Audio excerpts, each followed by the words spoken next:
My name is Gary Butterfield. My name is Cole Ross. And you're listening to Watch Out for Fireballs. It is a Games Club podcast. And this week we're talking about Teardown Part 2, which is the second half of the puzzle game Teardown. This extension was developed by Tuxedo Labs and released for the PC in 2021. Yeah, this is kind of a revisit for us. It makes sense to revisit. There's tons of content here. It is essentially a sequel. Yes. For this, but it is, you get it with the main game. Yeah. It's extra content for the main game. It's kind of an expansion, but it does finish the story. Introduces a lot of new game ideas. The whole thing together feels like a complete package. It's just the weirdness of how games work. Right. That like the first part came out and then there's also the second part. Yeah. And also, if I'm being honest with you, relish getting to talk about Teardown again. This is a Cole pick. Yeah, it's your best pick. And I say that, the way that the world works is that makes it seem like all your other picks are dog shit. I'll let you chew on that. I'll let you decide. Yeah, okay. But this is your best pick. This is the best thing I think that you brought. My favorite thing you have brought to the show specifically that I was not aware of. Right. I love this game. I think this is one of the best games to come out in the past 5 years, let's say. And not even like with a qualifier of like, for an indie or for a game you can get for $20 or $30 or whatever. No, I genuinely think Teardown is one of the best things. Yeah, I think so too. It's a genuinely new thing. It's in vague terms, it's an efficiency puzzler. Yes. Which makes you think of like Zachtronics games, kind of things. It's not like it avoids all of that kind of programmatic thing. It is such a delightful mix of plan and execution. It is. I adore it. I like it more this time than I did when we covered it before. And I remember being sunny on it before. I don't know if it's a case of the right game, right time. I fucking slurped this. I replayed the first half of it. so did I. And it was like 4 days or something stupid. I just chugged this like my mouth was around an exhaust pipe. I had a duct tape leading from the garage to my mouth. Mom and Dad are going, and I'm going with. Of Teardown. And we're all tearing down, folks. I just absolutely fucking Kirby chugged this. It is a great video game. So at the very least, maybe this will get more people to play it. Please, knowing that there's the second half, like if it sounded a little one note, there are more notes introduced. Yeah. I also replayed the first half and like very specifically like 100%. I didn't get all like the collectible valuables or whatever, but I did all of the optional little targets, right? Within each map. And it's super satisfying to figure out how to do that. Yeah. Because it teaches you to look at the space in a different way. And what spaces. Yes. So we're not going to get a lot of remedial stuff on Teardown here. Treat this as an extension of our Teardown episode that we did in May of 2022. That is episode 356, if you're looking for it. We did that shortly after the game hit 1.0, after it hit left early access, rather. Yeah, and that game, what we covered a complete story. is its own thing, had plenty of missions and plenty of side content. That is a full game. Yes. But it's also a very generous game. When it entered into 1.0, everyone got this part 2 for free, which is as long as the first part, and experiments a lot. Yes. Again, there are a lot of new notes. Yes. Yeah. The absolute broad strokes generalities of this, we're not going to go into a lot of it, but the absolute broad strokes, it is a sandbox voxel game where you go through story missions made up of destructible objects, and typically you're doing crimes, you're stealing and destroying on a clock with a very distinct planning phase and execution phase. Yeah, and that is the big innovation of Teardown, I think, is that kind of modal thing. So you have all the time in the world, to plan for what you're going to do, knocking down walls and building ramps and, just generally messing things up. All the time in the world for that, and then 1 minute to get everything that you need and then get to your escape vehicle and Vemos. Yes. So it's a route planning game in a lot of ways, but you still have the absolute thrill of the execution of it. I said this in the first part of this game makes me feel like a speedrunner. Yep. And that's because I'm not as good at as you are. Like, I haven't 100% of this. I do optional things when I can. But I don't have lots of time to spare. Right. So there are plenty of times where the feeling of playing this game is trying to shave off a couple more seconds and looking for ways you can know the level, or very importantly, manipulate the level itself to shave those seconds. Yeah. This is people talk about Neon White, and I haven't played that, but like, people talk about that game as a game that makes you feel like a speedrunner. This game makes me feel like a speedrunner. Yeah. Specifically with how iterative things are, like as I am running this, like I will, quick save and then run something, like see how long it takes to get to like the first, like, what do they call them in speed runs, like checkpoints or whatever. Yeah, your first it's not break. Fuck. Yeah, first mark. Yeah, split. First split. Yeah. And be like, okay, well, like the way that this worked, I screwed up there. I need to make this a little bit easier. I need to open up that hole a little bit more. And I saw this opportunity here, so I'm going to reload, go back, and then try it, and then see what the difference is on the timer as I get that. So it's this super iterative looping kind of thing as I'm laying down tons of yellow paint for myself with that spray can to mark the route that I want to do. In addition, there is so much, the thing that separates this from another efficiency puzzler to me, like in a Zachtronics thing, is that in a Zachtronics game, there is a correct, optimal, efficient solution. And once you know it, you just execute it. It's just a question of putting the things in place. This has this execution thing that forces you to improvise. It has a certain amount of not randomness, because the physics in this are actually like pretty predictable, but there is a chaoticness. Well, they're especially goofy, when yes, super, they're weird. Like, they're predictable, but they're super weird. And once you know them, you can know them, but things will not always work the way you want, even down to like small execution things. So like, I know my route. I can make it. I missed this jump. Can I correct? Incredibly thrilling as a thing. Like, you can always just quick load at that point, but it's only a minute. Is worth trying to see if you can make it, because if you can make it with less than a second to spare, it's one of the best feelings in games. Oh yeah. And you don't want to trade that for anything. Just that holding the breath as you're making, like, okay, the car's in sight. Here we go. Yes. Watching the clock tick down and then seeing that time die. Yeah. The helicopters and the spotlights coming in. It is one of the coolest feelings in games. Yeah. I am amazed that nobody talks about this game more. I also think a cool reason why a cool thing about us doing this part 2 is it's really hard to find shit about part 2 online. Like, nobody knows about this. It's not on the wiki. Nope. These levels aren't on a wiki. Nope. Imagine that. It's fucking 2024. You just plug into an AI and make it make garbage. It takes no effort to make things now. And nobody's even doing that effort. Like, there's just not stuff about part 2. So like, I feel like we're the only people on earth who are going to talk about this on a podcast. It's fucking crazy making trying to find anything about this. Like, why are people not singing about this from the rooftops? I don't know. I don't fucking get it. Like, I feel this, this is something that we every once in a while we'll come into a game and we'll have that feeling, and this is, I think, the most that you and I have been aligned in that feeling. Like, we both will feel in different degrees, but usually it's like a sidekick kind of thing. Yeah. Like, I also love Amnesia the Bunker. I love it. You know, in any just, you know, any world in a vacuum and no comparisons, I would just be a huge fan of that game. But I have to stand next to Cole Ross, right? You know, for whom it is the best, you know, the best game of the year, and just like, you know, everything you want to see. I'm not saying this to make fun of you because I like that game a lot. I'm just saying that by comparisons, you know, everything is relative. This is something where I also fucking really want more people to take this. Go with it and run with it. I feel like the last time we were we were both kind of on the same page about that was Heat Signature. Actually. Oh yeah. As just being an absolutely delightful and revelatory game that also had that planning and execution kind of thing going on. That's secondary to what I'm talking about. But that was the last time that we were like, why wasn't this a bigger thing? Why isn't this an ongoing concern kind of deal? Why aren't there more copies of this? It's real fun to find things that are right in the middle of our Venn diagram. You know, as opposed to things that are like, you know, I like Frostpunk. I thought Frostpunk was really good. You know, I just, you know, didn't go deep on it. Like you like Monster Train. But you didn't climb all of the. I didn't do all the ascensions. With every clan combination. You know, like it's fun to find something that is literally our bullseye.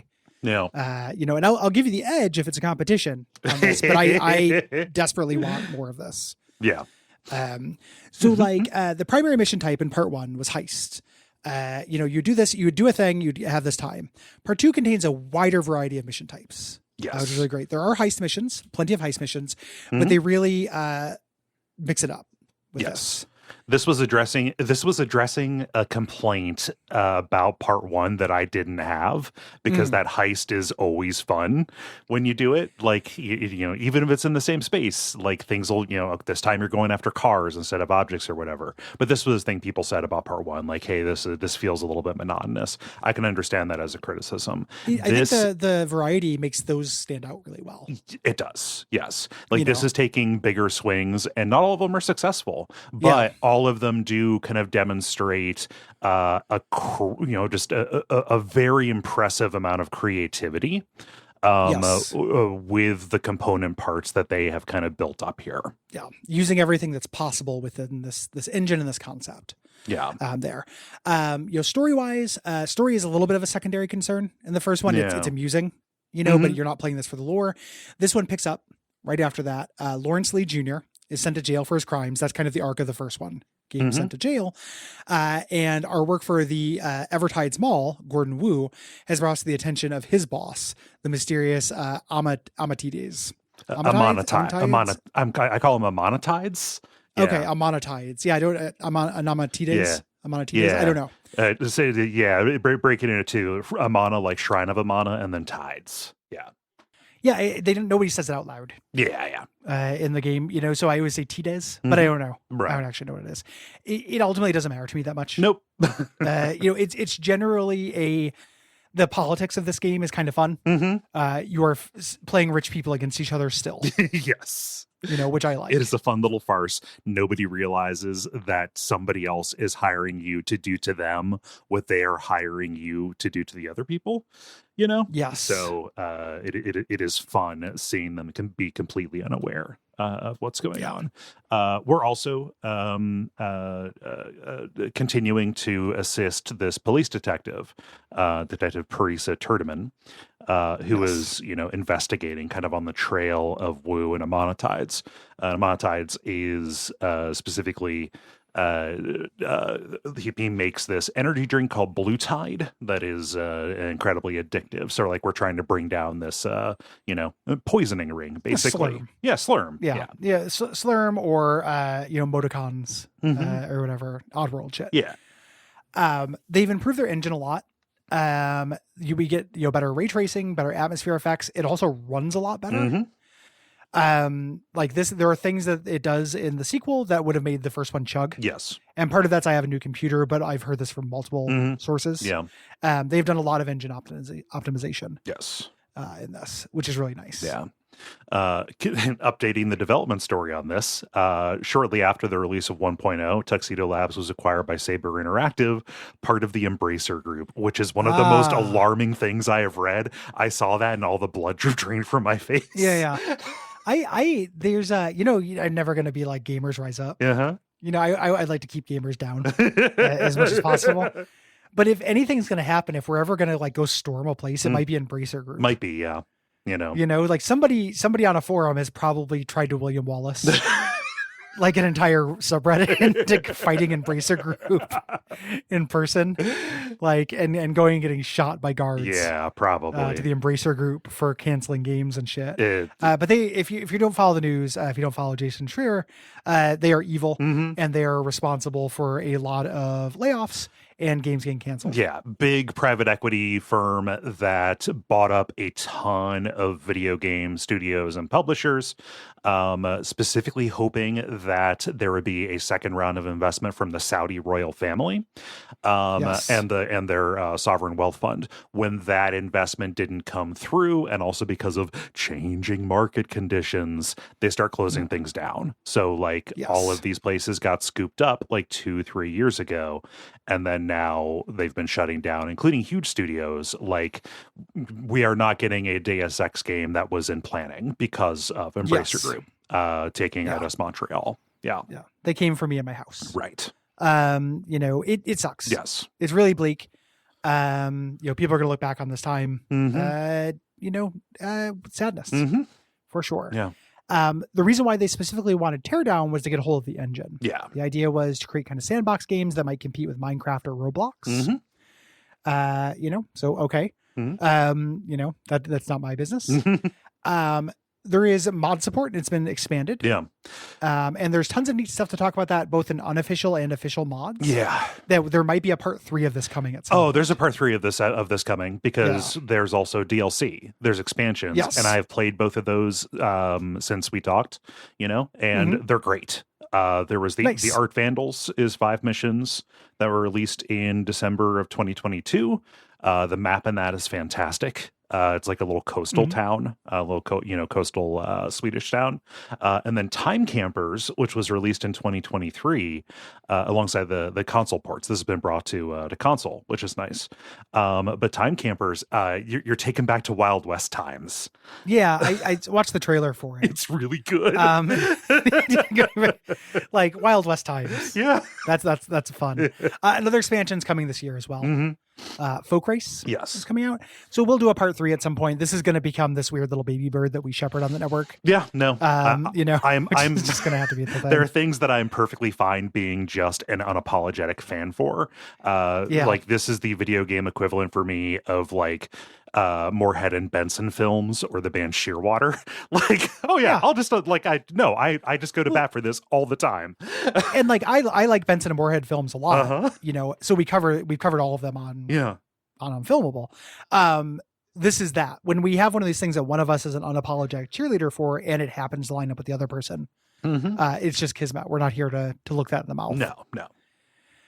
So go back and listen to the first episode. Refresh your memory if you haven't listened to it.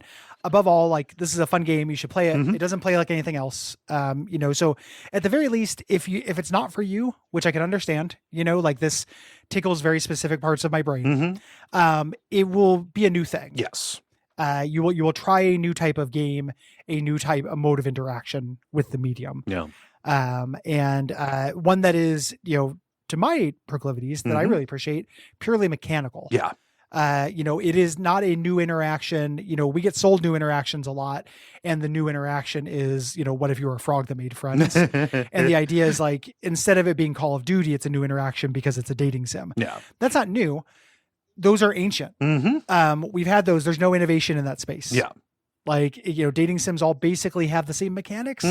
Like, even if you like them, and there are lots of games I like that basically have the same mechanics, it's not as damning as it sounds. Right. But this is like a new type of game. Yes. Is what it feels like. Not just a new set of theming or a new coat of paint or a new aesthetic. To a thing. Yeah. This is new at the bones, which is very rare. Yes. Yeah. Let's get into it. Let's do.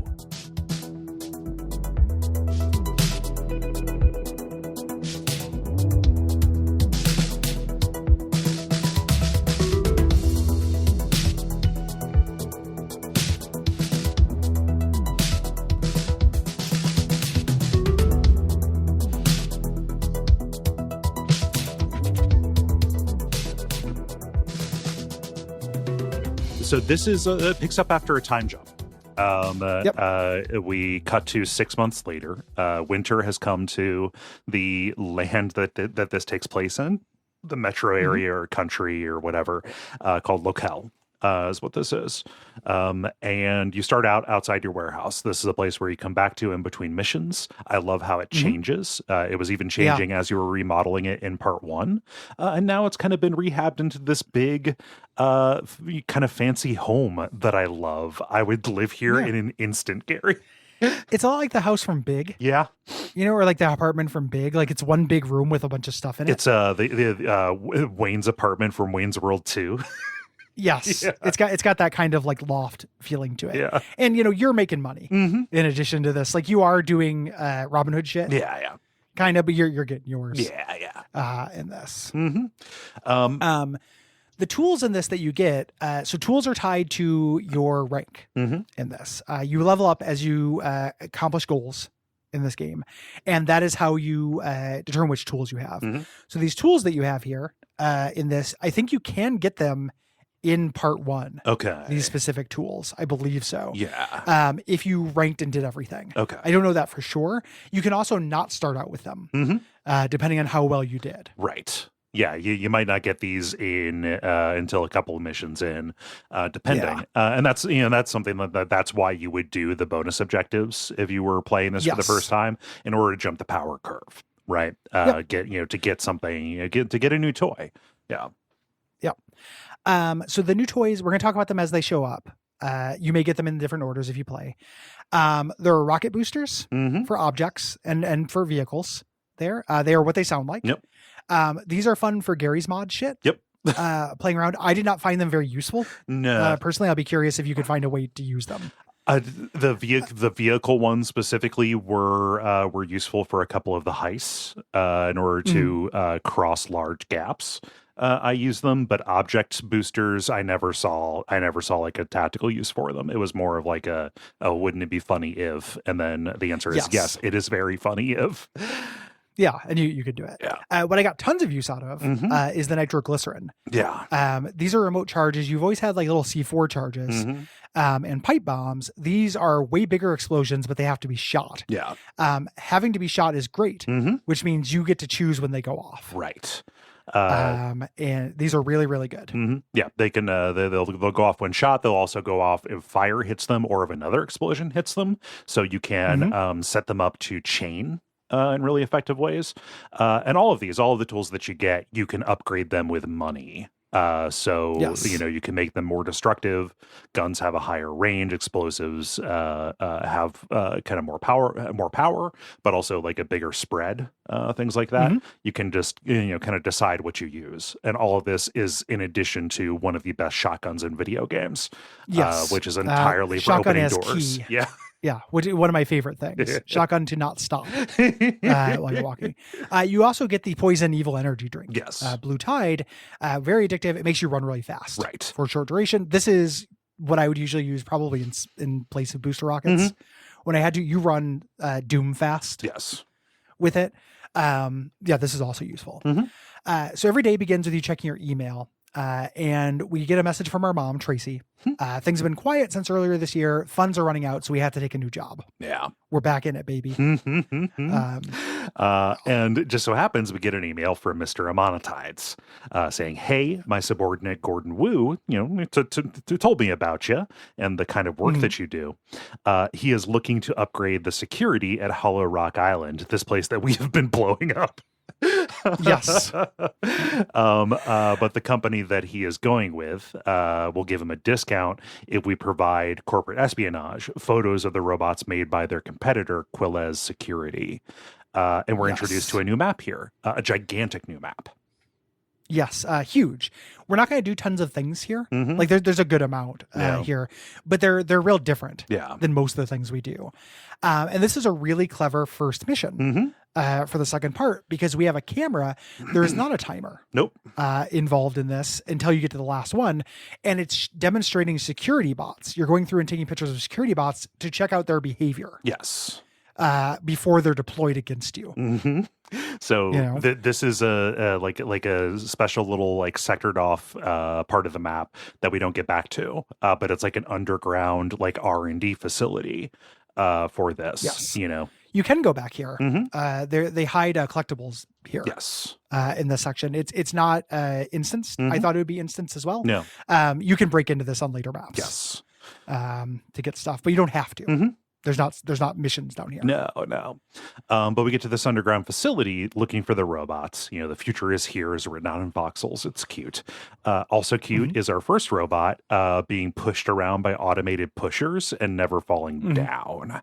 And another is shot by a turret and it keeps getting up. This is kind of demonstrating how durable these things are. Yeah. And how resistant they are going to be to your normal means of taking stuff out. Well, like directly so. Mm-hmm. Like you can't hit them with a sledgehammer. You can't shoot them. Right. And this is going to become a new kind of puzzle challenge. Right. Like combat puzzle challenge later. Mm-hmm. The fourth one is doing target practice, and it'll kill you if you get between its bursts. Mm-hmm. Really tricky. When you do take a snap of the last one, the alarm does go off and it starts charging at you, and the base is on alert. You just have to run out. Yeah. All the robots chase after you. It is not too hard, mm-hmm. To get away from them at this point. It's mostly you just got to see them in action. Yes. Yeah. Between every mission, there is a little TV news bulletin. Also very cute little Lego people, done up in the voxels. And there's a bulletin about Gordon Wu buying up all of Mr. Lee's old properties for redevelopment. We're going to see what he does with that chemical foreshadowing plant. The best mission in the game, IMO. Yes. That is by far my favorite mission. Mm-hmm. And we get emails, hey, money's coming in now. Let's get a van. Let's fix up that old truck and get you a nice van. Mm-hmm. Yeah.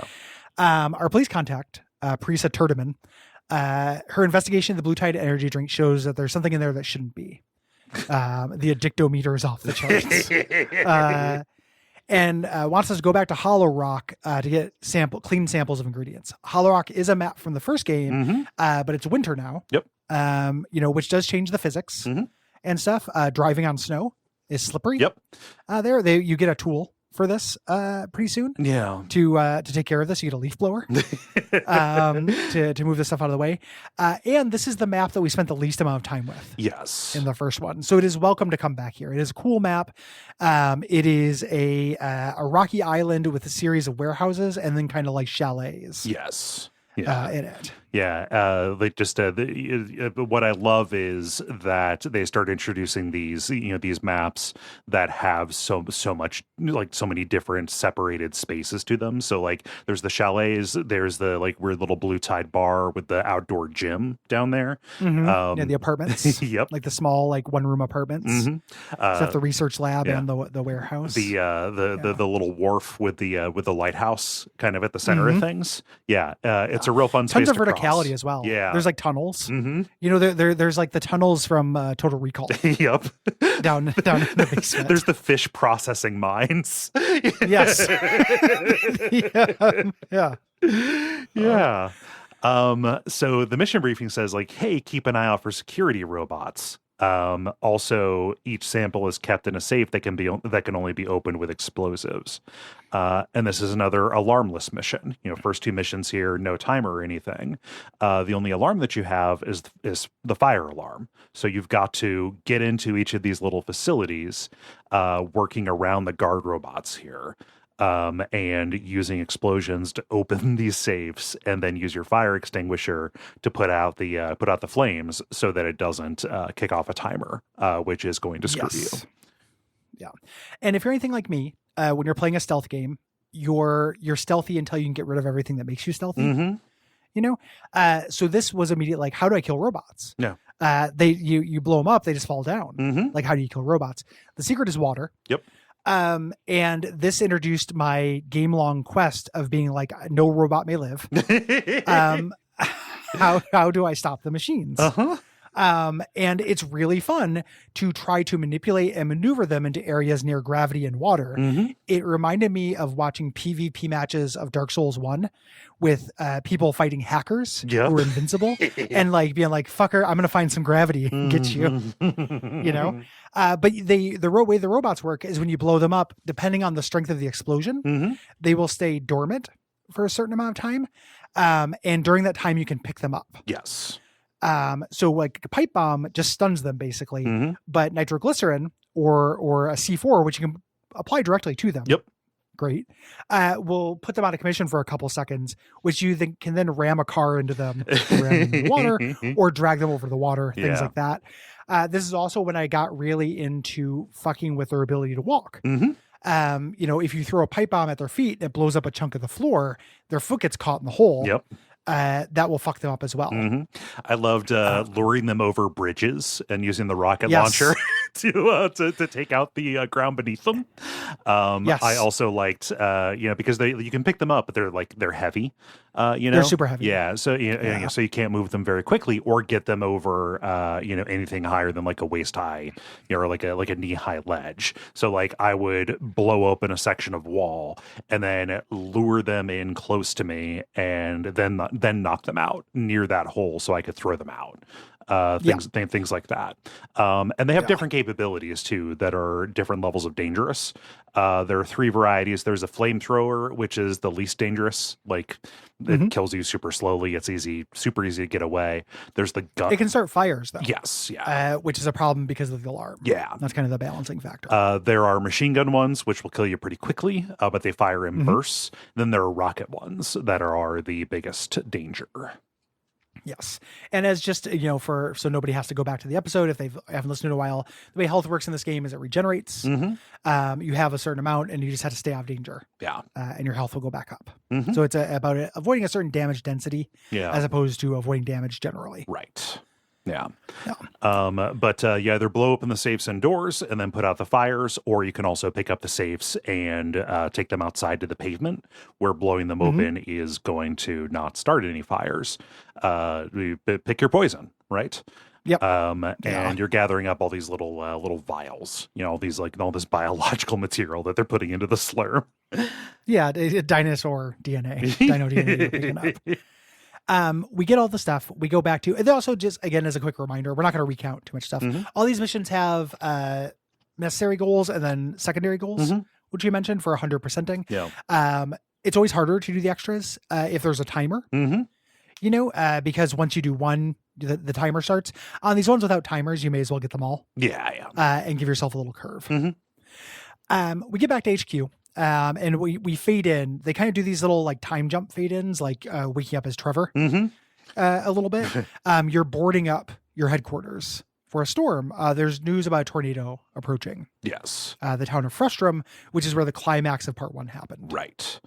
And I got a new item, the rifle, which, why would I need a rifle? It's not going to work on the robots, the only combat, but it can very accurately shoot nitroglycerin from extremely far away. Yes. Yeah. Really, really good for that. And when we get to the kind of Eventide Island part of this game, finding a rifle is really good just because it's a bullet. You can use it on a lock. Yeah. So this starts a mission I think is really fun. Amanatides emails and says, hey, there's been a recent break-in at Hollow Rock. Again, it was you. He doesn't know. So there's production shortfalls. There's these tornadoes coming towards Frustrum. Can you go back? A local dealer has a surplus. Yeah. Can you go and get some of these kegs back so we can resell them? Yeah. Kegs of this blue tide. And now, instead of, just needing to flee a pursuing helicopter through this, we have the whole city here, the whole little town open to us, kind of, zigzagging along this river is what this is. Great map. Really great map. Tons of interior spaces and everything. And it's being haunted by these little instanced like Mario enemy tornadoes. Yep. Mario 3 tornadoes that just pop up for a little bit. In the West, you would call these dust devils. Yeah. And they're very funny how they interface with the physics in this. Because they'll pick you up, but you just die from fall damage. There's nothing you're not going to get hurt from flying around in the air. Yeah. So you can usually angle it so you land on a roof and you're fine. Yep. But then you're on a roof, and you have to figure that out, or you're doing something, or it throws the subject of your search into the river. That is the hugest problem. So like, you've got to move these big kegs. They are not just instant pickups like most of the items are. You've got to logistically figure out how to get them across. And okay, so I have all the time in the world to get these, and if, these tornadoes will pick them up. What you end up needing to do is figure out how to create as much indoor space as possible to move them through, because if the tornado picks you and it up, it will fling the keg probably backward or probably into the river, and it is difficult to impossible to get the keg out of it. I did a really different strategy for this. I did not. I traveled indoors when I was traveling, but as opposed to moving the kegs indoors, I did a stop and move. Okay, kind of between tornadoes. So like a tornado would come, I would stop, maybe put the keg off to the side so it's less likely to fly out, and wait for it to pass and then dash in between. And then if anything got in the river or got in an awkward place, I would put cables to it and drag it with a car. Yes. Yeah. Through there. Yeah. Learn to love cables and planks in this. They seem like they're pretty boring compared to shotgun and rocket launcher. But the stupid stuff you can do with them is very useful, I think. Yes. Yeah. And fun. Yes. Yeah. Cables are great. But yeah, there are these 6 blue kegs, and they're in buildings and trucks up and down this. The trucks are a bit of a trap. They will be ripped apart, not just by the tornadoes, but also by the keg rolling around in the back. Yes. The way that we talked about the physics in this being, robust and everything, but it's undeniably strange. One of the ways is that, gravity and momentum work very differently. Yeah. Like an entire building can be held up by one strand of wood, and if something is heavy enough and it's moving quickly enough, it will destroy anything. Yep. It will go directly through an engine block of a car. Like a safe will go through an engine block of a car with just a little bit of force through that. Yeah. So. But you've just got to work to get these things. For me, the toughest part was getting the kegs across these drawbridges there, just because of the you're out in the open, right? Yeah. This town across the river has a overpass or an underpass, that you can move through. That is really nice for transporting things from the north to the south end of town. Yes. And that will become a thing during future maps on this as well. Yeah. But that little underpass sucks if you're trying to drive a very tall thing through it. Yes. Yeah. Very tricky. Even though you can just go for it and just shave the top of it off. Yeah. Because I love, again, the philosophy of this game. You have to deliver it, but nobody said it had to be delivered in good condition. Right. Yeah. Really, really creative mission. They don't bring back tornadoes. Yeah. Tornadoes are really weird, but fun to me. Yeah. And afterwards we get the blue tide. Right. For this. Yeah. So we get an email from Parisa, again, chasing down these blue tide leads. One of these samples had a shipping label from the Evertides Mall. This was the inciting incident. The first mission in the first game, Gordon Wu hired you to take down this historical site, like a little house, kind of thing, so you could expand the mall as it was being constructed. Now we're coming back to it, and here's the mall. Yeah. Very similar to the soda production island. This is another map that we went to a little bit in the first game, but not very much. Yes. There's just 2 missions. They're both really highlights, though. The first mission is really fun because it's a tutorial with no timer and you just have to destroy stuff, and that's very novel. The second one is the one where you get the military equipment to destroy the food court. We're going to spend a lot more time in this mall, and the mall is a great map. Yes. I love exploring malls in video games. It's one of my favorite locations in a game. It's a much more interesting way to do like a I don't know, subway station kind of deal. Yes. Yeah. Oh my God. Yeah. Like, commerce, we talk about this all the time on the show, like places where people live and operate as people are important. Yes. And instead of that, video games tend to put us in transitory spaces. Right. That like the purpose of the space in real life is to move one thing from another, from one space to another. And the purpose in the video game is to move you from one end of the level to the other. Yep. And that consonance is poison. You know, there's like no friction. Like I'm just moving through a sewer, which is designed to move turds from one end of a map to another. I may as well be a turd. Yep. This sucks. You know, think about all the shitty subways in Fallout 3. Yes. You know, for example. And then compared to like buildings where people do things. Like interesting things happen where humanity exists and is allowed to be human. Right. That is where you want to have your levels. Yeah. And this is a good example of that. Yeah. So these shipping logs are spread all around the mall. And this is multi-story. Yep. So you've got this big courtyard in the center. And then kind of the north and south of it, I believe. I forget because I have these maps not internalized as maps, but as 3D spaces. Yes, because that's how you have to think about them. But like there are two like main sides that are pretty much entirely separated from each other, outside of maybe a couple of leaps that you can do. And something about planning these routes is getting up and down is death. That's what makes the Quillez maps so hard. Is they have those elevators that are a real problem if you try to rely on them. It's not for that. And here you want to fall down elevator shafts if you can. Yes, because it's fast. Yeah, and for any of these maps, falling is faster than climbing, right? Yes. And you end up having targets that are real high up on either side of this courtyard, and there is no way to get at both of those without running across the entire map. And then climbing up or down at some point. So trying to figure out how to avoid that up and down or across is the main part of this. I definitely tried to avoid the up and down as much as possible. The across I was basically okay with through demolition. Yeah. Because there are two on either side, on the east and west side of the mall. There are kind of office buildings that line the courtyard, or office rooms rather. There's a little security office, things like that. I think of this map, I found a confiscated skateboard, $15. But I would make those into tunnels. Basically. Yeah. And then I would energy drink juice myself to run from one end to the other when I needed to. Yeah. So like that is not a problem to do once or twice, but if you're trying to go from highest to lowest, that's how you're prioritizing them, then that would involve going back and forth way too many times. Yeah. You don't want to do that. And like I ended up creating ramps and stuff like that too.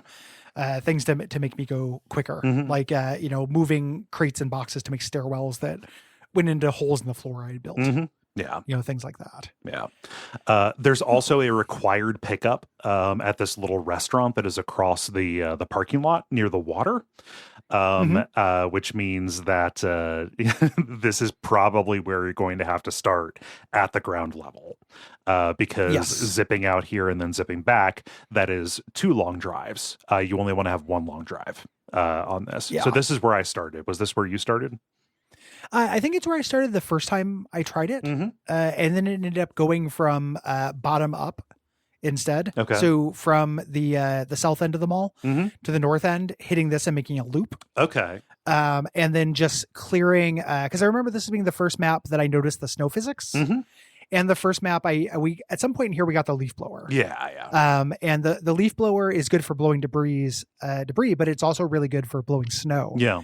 And I made a path, like a straight shot from this restaurant to my getaway vehicle. Yeah. That I could then drive a car at full speed to get back. So it ended up being a big circle from kind of lower right, starting the lower right, but then with the last little bit, grabbing this last and having it be 2 seconds of driving in a car really fast. Right. So you started in the lower right, down in the by the grocery store. Down by the by the grocery store, or by the little bay. The mall back rooms where Silent Hill 3 happens. The loading docks. Yeah. Yes. Yeah. So this is where vehicle boosters came in handy for this, in addition to clearing out that snow. Also, like, because there is active construction going on, there's a parking garage being built.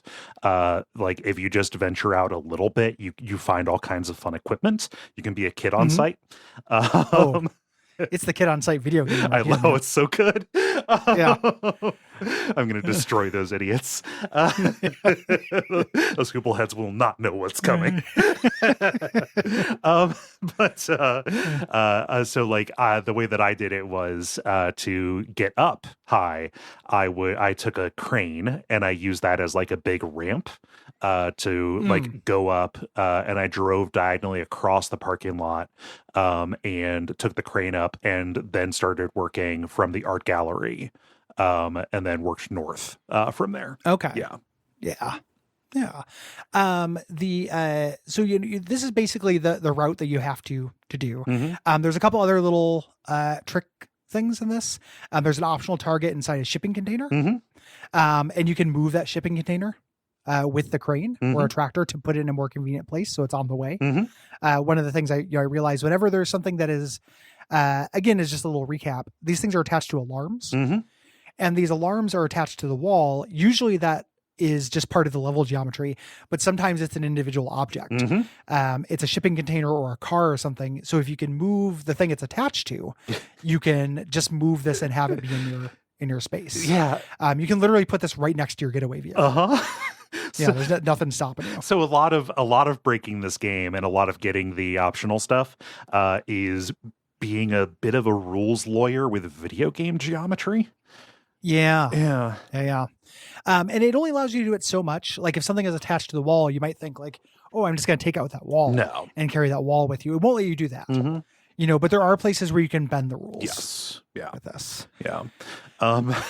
So regardless, you set up your route, you blow a lot of holes and create a lot of ramps, and get what you need, for these shipping labels. And the news, back at headquarters where the first floor rehabbing is finished, we have a little gym. I like that. The news is about the break-in at Evertide's Mall. And this new owner is talking about a strategic partnership with Quillez Security to stop us from being able to come back again. Yeah, we know Quillez. Yes. We get an email from Amonatides, and he's furious. There's apparent information leak that happened, and he's firing managers left and right. Parisa emails us and says, hey, are you up for a trip? The shipping logs point to these far-off Muratori Islands, specifically La Isla Estocastia. La Isla Estocastica, the chaotic island. Yeah. Yes. So we get an Eventide Island part of this. That's referring to the highlight of Breath of the Wild. Yep. The part where 2/3 of the way through your game, they say, "Hey, can you play this game with starting from beginning, no equipment?" Yeah. We go to a little island bungalow. We unpack our tools, and we only have our base tools because there was airport security. We could not bring nitroglycerin on an airplane. Fascists. Fucking yeah. Thank you, War on Terror. So we're back to basics: sledgehammer, spray can, fire extinguisher. Everything else is procure on site. Yes. This is a really, really fun series of levels. I love this so much. I love this map with like all the little coves that it has. Yeah. The fact that this is, there are some cars here, but it is entirely boat transportation, more or less, is real good. So our first task here, Parisa says, there's an alarm system that needs to be disabled. In this around this island where the facilities for this chemical, is being made. And then once you hack the first of these terminals, you'll have to hack the rest in under a minute. A little variation on the heist. Yes. So you don't have to get them back to anywhere. You just have to get, once you've hacked them all, the alarm is off. Right. So you don't have to rush back to where you start. You can create a linear path, not a loop. Yes. To this. Yeah. So this is really big. There are lots of buildings and facilities tucked away in these canyons around here, but mostly it's this big circular island that is also partly jungle as well. And it's designed to make you appreciate your tools. You get here and you don't have ways to get into locked doors. Right. You don't get the blowtorch meaningfully. So you find a gun, a pistol, and the pistol has 3 bullets. and that's 3 doors. Yes. I can get into to try to get more equipment. You know, and that it just makes you look at your equipment very differently. Yeah. Introduces for the middle act of this game, or this part of this game, this equipment scarcity. Yes. That you have, and equipment management that previous to this, you basically have no scarcity. You've gotten so much money. Like the idea of running out of shotgun shells is ludicrous. Yeah. Yeah. In this game, you know, everything I used, I had more than I could ever use until this point. Right. And that is a fun way, again, to engage with the component parts of this. Yes. Hugely creative. So there are 6 targets, and you only need to hit 4 of them. 2 of them are required. They're marked in yellow. Those 2 need to be either your start or end points. So you're creating a linear path through these that begins at one or the other, and then hitting as many as you can in between. Yep. And the map is designed to make this work. One of the things that you're going to run into and this is for this whole island arc, are these wooden radio towers, which involve climbing stairs. Climbing stairs can be slow. Yeah. You know, here. They have these terminals. I did this as well. Yeah. Because the first thing I try to do is knock down the tower. Yes. Through there. And you can do that there, but you can also knock, to a degree, at a certain amount of stress, it'll set off the alarm. Right. But you can also knock the terminals loose so they hang by a cable. Yeah. And you can hack them from below. Yeah.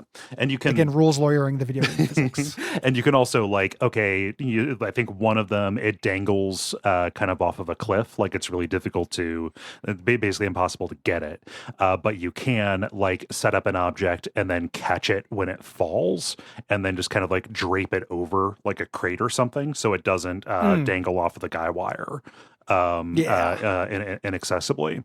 One of these radio towers ended up being very useful for me. I knocked it down, basically felled it like a tree, and made sure that it fell in a direction to cross a gap, so that I wouldn't have to go down to water level, and rely on getting a boat up to speed, to get across. Yeah. And felling it like a tree is difficult because if you just have one pole, it'll hold the whole thing up. Right. You have to make sure that when the whole thing falls down, it favors one side. Yeah, you have to take down take it down like a wedge, basically. So knock down all of basically halfway up on one side, in the direction that you want it to fall, and then knock out the back ones so that it falls toward the wedge that you took out. Yeah. Yes. Yeah. There's a target that's a satellite dish on top of the central spire of the mountain there. So that's really tricky. You have to knock that loose to get there. And you don't have to make it to the boat, as we mentioned. Yeah. Once you get to the node, the alarm turns off. You can escape at your leisure, scour for collectibles, explore the map for future checking it out. Yeah. Hacking these things is not instant. It doesn't take forever, but you are watching a progress bar go. Yes. And that, being a factor with the strict time limit is also a fun little bit of stress. Yes. I'm not saying that sarcastically. It's fun stress. No, it is good stress. Yeah. And it's not the first time. One of the later missions in the first part is also hacking satellite dishes. Yeah. So this moves us into the mission, moving the goods. Parisa writes and says, hey, it's time to try to confiscate these barrels of this addictive chemical. And there's no timer, no alarms. This is entirely a logistics thing. How do I move heavy things without all my tools? There are barrels spread all around the island. A lot of them are locked up, so you have to get explosives to get them. And then you have to get them onto these fishing boats to put them near the escape boat there. This is a thing where this ended up taking me longer than I thought. It's not a hard mission, but I kept doing things like tying these barrels to cables to boats, and then having the cable get caught on something, the barrel falling into the ocean. Yep, no good.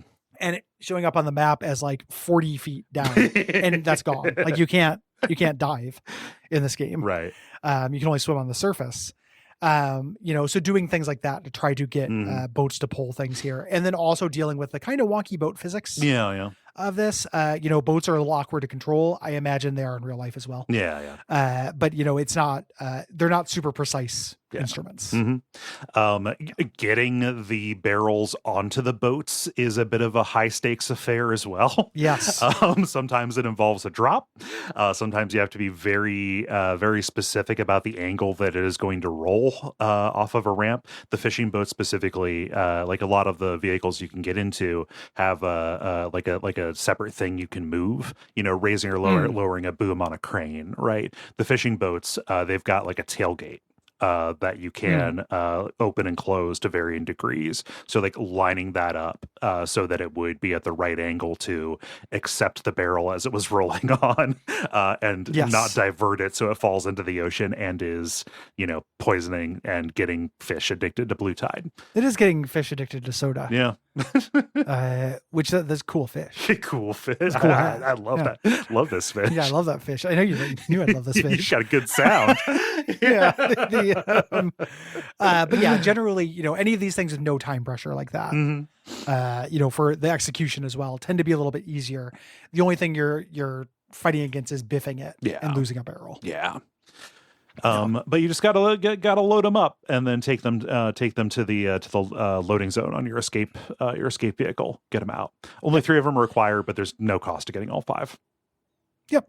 Then we get the kind of climax mission of this, Havoc in Paradise. Priester writes and says, the barrels are en route to Loch Hell. We need to create a disturbance, so we'll interrupt the supply chain. So the stock can run out during this investigation. But the guards know you're there. Security is going to be a lot tighter this time around. Yeah. And this is an echo of one of the later missions of the first half where there is a helicopter hunting you through this. Yeah. That's so fun in this fucking game because it makes me feel scrappy in a way, like I'm taking advantage of my smallness, not in a Twitter, like I'm just a little special way. Just small bean. Yeah. But like, I'm just a small bean way, but like, it can't get me if I'm in a cove, it can't get me if it can't see me if I'm in a house. Yeah. Like things like that, like trying to take advantage of cover in a way that is, feels very meaningful and scrappy. In a way that it doesn't always feel in video games. And also there's like a little bit of this joy and discovery of like, okay, well, this roof is not going to protect me because that gun is going to blast through this material. Right. Yes. There are gun emplacements, but you can't take the helicopter down. Which I find to be a little bit of a bummer. A little bit. Like it would make sense for you to be able to take it down. It should be. Like, I understand from a gameplay perspective. Yeah. I mean, like to Monday Morning Quarterback, it's like, okay, if you shoot it down, it buys you like 3 minutes until another one comes or something like that. Yeah. That'd be a really good way to do it. Yeah. But you're exploding equipment. Yes. With this, and you don't have your explosive kit with you. You have to find explosives there. So it's you finding these things in this kind of semi-military, semi-soda related island where they might be hiding rocket launchers and shit. Can I get something in a Marshall soda? Military soda, Yeah. Marine dry. But yeah, you're trying to get around while keeping as solid of a roof over your head as possible. Yeah. Yes. Yeah. So you get around the island, keeping cover. Eventually, you get through. This is not too difficult. It's just really fun. Yes. You get a really fun side mission here. This woman named Elena emails you, says like, "Hey, I've got a lot of information about this drug, but I want revenge. Yeah. Will you sink the CEO of Soda Gun Island's yacht?" And this is just a really, really large, impressive yacht you have to sink. No alarms or anything. It's just, how do I get this at the bottom of the fucking ocean? Yep. And this is an echo. There's a mission in part 1 where you have to take down the tower at Lee Chemical. Yes. Except this time it is a gigantic yacht on this, off of this island that has all of these gun emplacements, and also there are a ton of explosives. You just have to figure out how to get the yacht exposed to the guns, or get the guns to the yacht, and also get the explosives to the yacht after you go and gather them. Yes. Really, really fun. There's all these little propane tanks around that you can kind of sprinkle, make the ship a pinata. And again, it is vaguely satisfying in like a Hitman way. Yeah. In a kind of a fuck the rich way. Yes. You shouldn't own a yacht. No. There shouldn't be yachts. Yeah. Like what a middle finger to humanity that invention is. If there's a big boat, it should be for everybody. Yeah. Yeah. Exactly. Yeah. Big stupid boat. Yeah. So you blow this up. You have all the time in the world. This is just for fun. You're a dog with a chew toy. Yep. I enjoyed dragging the foundering yacht around using using the fishing boats as tugboats, and then just keeping it snagged on a cable to get around. Yeah. Yeah. That actually ended up being the secret to doing tons of damage to it as well. Yes. If you can drag it into an island, the way that this is largely a destructive environment, but every level has a bedrock that is indestructible. Yes. And if you take anything and rub it up against that, it's going to lose. Yep. So you could put huge holes in this boat just by tugboating it close to the shore. Yeah. Through this. Really, really fun mission. Yes. Yeah. So we return home at this point. We've done the thing.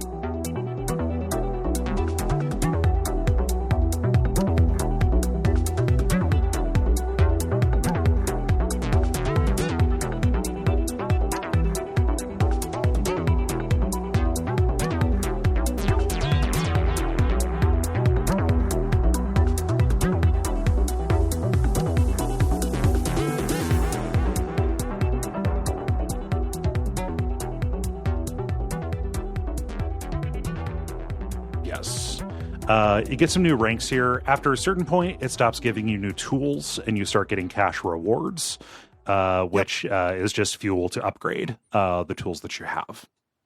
Yeah. They don't have unlimited things they can give you in this game. So there's a broadcast about this military truck that got stuck in transit over through the canal in Frustrum. The river got frozen and it got locked up. And there's also a story about what Gordon Wu is doing with the Lee Chemicals property. Gordon Wu, we know from fucking around at his house, he's a big car enthusiast. So he's opening a theme park themed after cars, his Racing Wonderland. Wonderland, but for Wonderland. Wu. It's very fun that he's doing it there. Yep. It's such a petty little rich guy squabble. Like, I'm taking your ancestral, this thing that your father built, and turning it into a monument to my hobby. Yep. That's gonna be that very fun side mission. Yeah. There. We get a main mission first, though. Truckload of Trouble. Amonatides writes you, says, "Hey, I figured out who's responsible for these recent break-ins. You had to steal this military truck that is stuck, that you heard about. So I'm going to get revenge on this." Yeah. And the town is in the middle of this huge snowstorm. Yeah. The roads are full of debris. There's stuff has been abandoned. Cars have been abandoned. Things like that. The canal is locked up with ice flows. Ice flow is real weird in this game. As a semi-solid surface that you dare not transport anything over. Oh, God, no. Like, if you're walking, you're good. But that's it. And it will fuck up a vehicle. Like, you cannot just push a ship through it. No. It makes the terror make sense. Like, it's not a thing you just get to push through. No. Cold water also will do damage to you slowly over time. Yes. So falling into it and not having a way out is a bit of a bummer. So the parts of this ship, it's broken, or of this truck rather, it's broken in two, and they're on little barges that are locked up on the river, and getting them off of this barge over the ice, or getting the barge to the shore past the ice, and then getting the pieces safely onto terra firma. That's the tricky and kind of janky part of this. Yeah. What I ended up doing was busting up as much of the ice flow, so the barges could go. And then using kids on site real life construction equipment for kids to cable them out. Yep. They're really heavy. Yeah. So this only kind of works there. This is before they introduce the crane that's built for this, that has the braces. Right. That you eventually get that will lift up anything. No, this is where they introduce that. They have the you're right. Yeah, this is the one where they introduce that. Yeah. So you have a thing that you can lift things out. Otherwise, though, if you're just using cables and using like a bulldozer, it will tip your bulldozer. Yes. A lot of the times. This recreated that feeling of trying to get traction in winter, like rocking a car back and forth You're really well. At some point, I'm going to inflict snow runners on you, Gary. I'll take it. I was out there putting boards behind them because I remember doing that in real life. With cars. Yeah, no, just okay, I can back up. It's not going to go as fast, but it's a little bit, it's a little bit more powerful. You're going to back up and get traction and then run over it. Yeah. You do that during this. Yes. Is basically how I handled it. Yeah. So for me, this was all about getting the crane to where it needed to be. So this crane, it's like a 2-stage crane. The part that you drive is like the truck, and then you can also put down these stabilizing legs. Then you have to get out and go into the back part of it to access the crane, which is much longer and can extend further than kind of the smaller cranes that we've been using. It still has like the little dangly hook that you have to like magnetize onto the thing you want to lift up. But this is all about getting this crane to where it needs to be and then clearing the path for it to navigate up, through that underpass and over the the bridges, right, that are kind of locked in place too. Did you get the optional? Did you get the super tires for the truck? I did optional on anything that I didn't have to do it during the 1 minute. Gotcha. Yeah. It did it. Yeah. So I'm pretty sure what I did was for all of these things, because I didn't end up using the overpass or the underpass for this, was use that crane. I parked it across the river and used it to transport things to the other side, like land things, the things that weren't on barges, onto land, and then just dragged them through the streets. It was not elegant. The 2-man crane thing made me want a co-op version of this pretty bad. That's a feature that is coming, actually. Oh, neat. Yeah. So that's a cool idea. Like, you'd have to have the right mindset, to play it co-op, but like you both want the same thing. Yes. Like if one person just wants to fuck around, that's going to be hard, but if everybody's committed to it, you could coordinate some real cool shit. Oh yeah. With us. God, I can't wait to play this co-op. It's going to be so fun. It's it's real fun. I'm looking forward to the new content as well. So you eventually get these back. Back at HQ, the news talks about this missing truck. Airs a commercial for the newly reopened Evertides Mall. Yeah. And we get this side mission ornament deal. Gordon Wu emails catch up. He lost his job at the mall.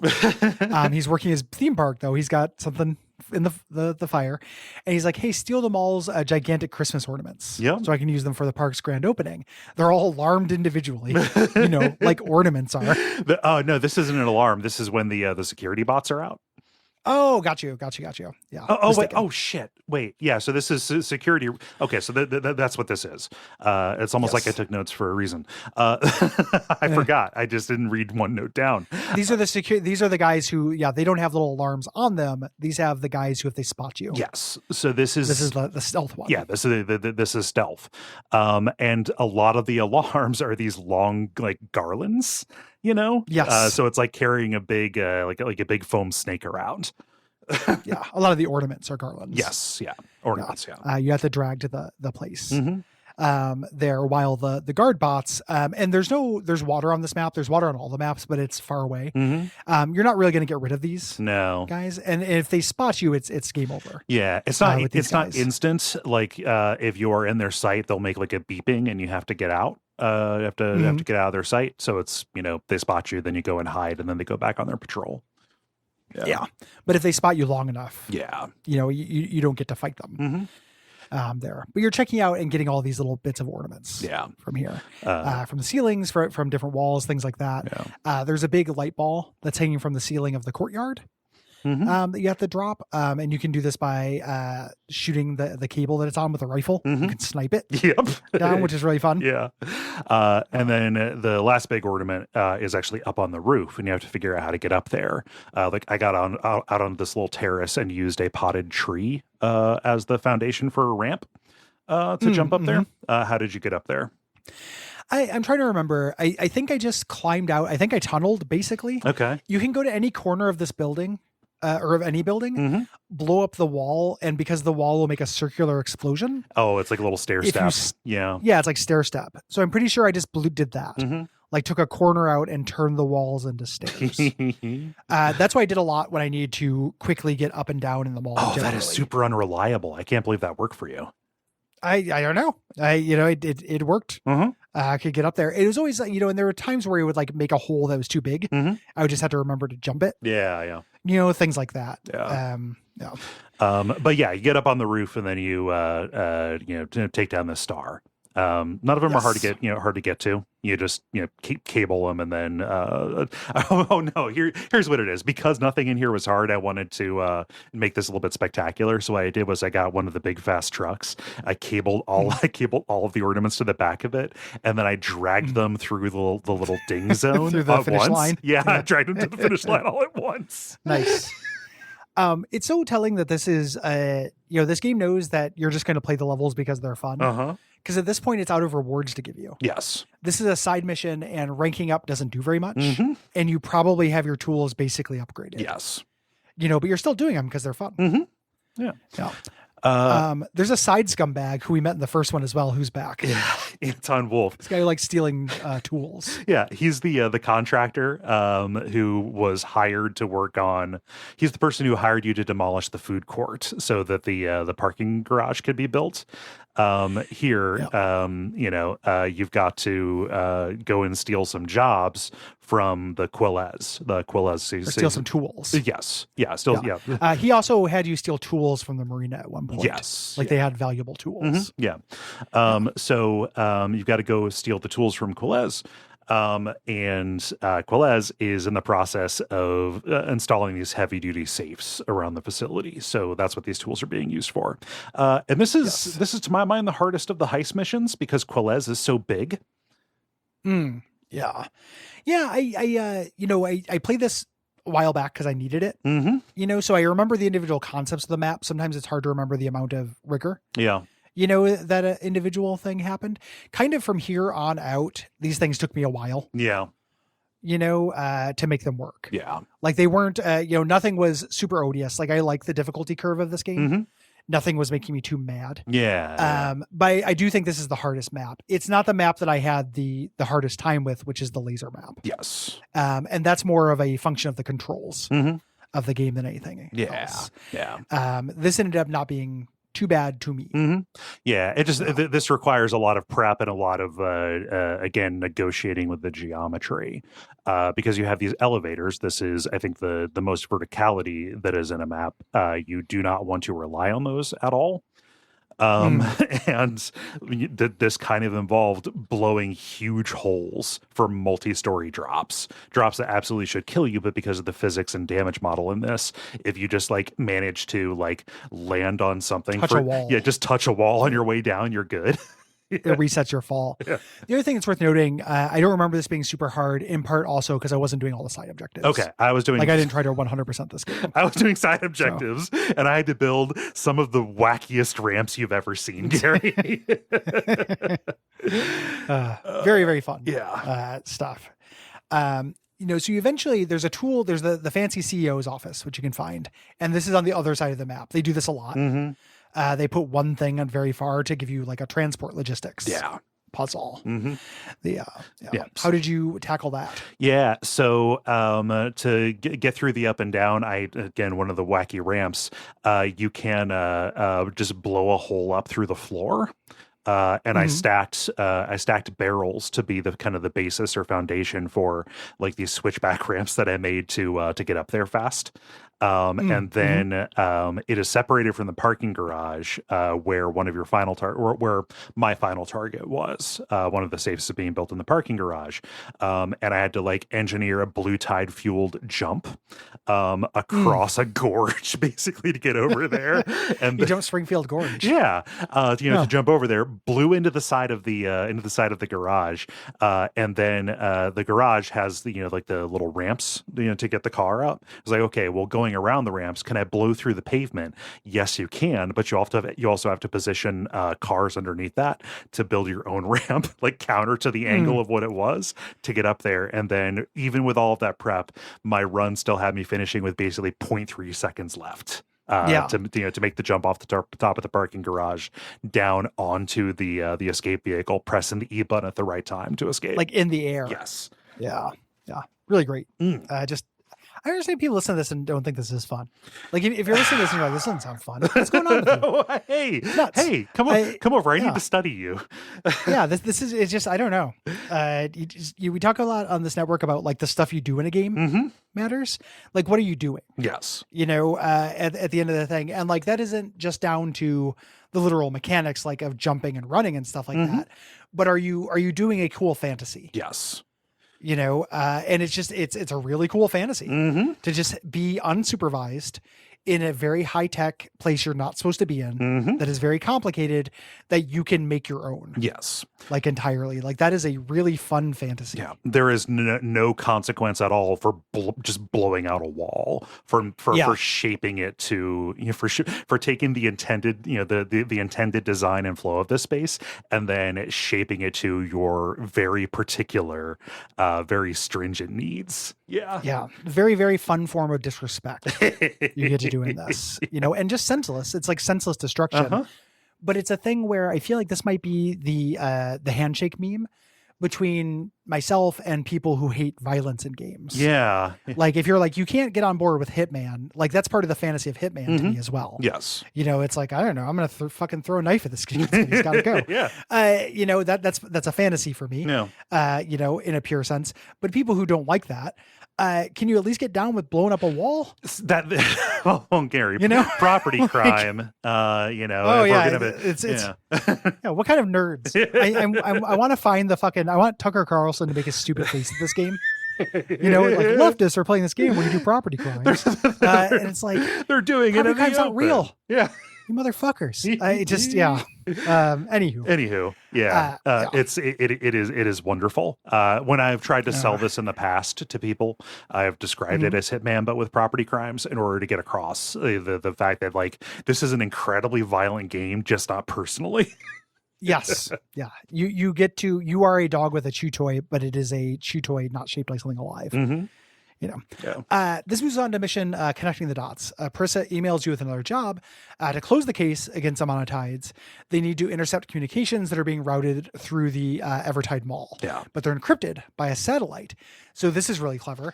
You have to position this van so it'll intercept the signal from all of them at once. Yeah. So this seems like something. All right, the transmitters. This is fucking nuts. I love this so much. Yeah, this took me. The jank ass shit that I did for this is ludicrous. My story of how this ended up working for me. The first time that I did this, I think during Duckstream, I ran out of a game, the previous game that I was playing. So I was like, I'll just fire this up and we'll see the story of how it worked out. We're just like, oh shit, is this how this is going to work? All right, the timer started. Let me just try, and then I succeeded basically without a plan. That's great. That's a great feeling. Yeah.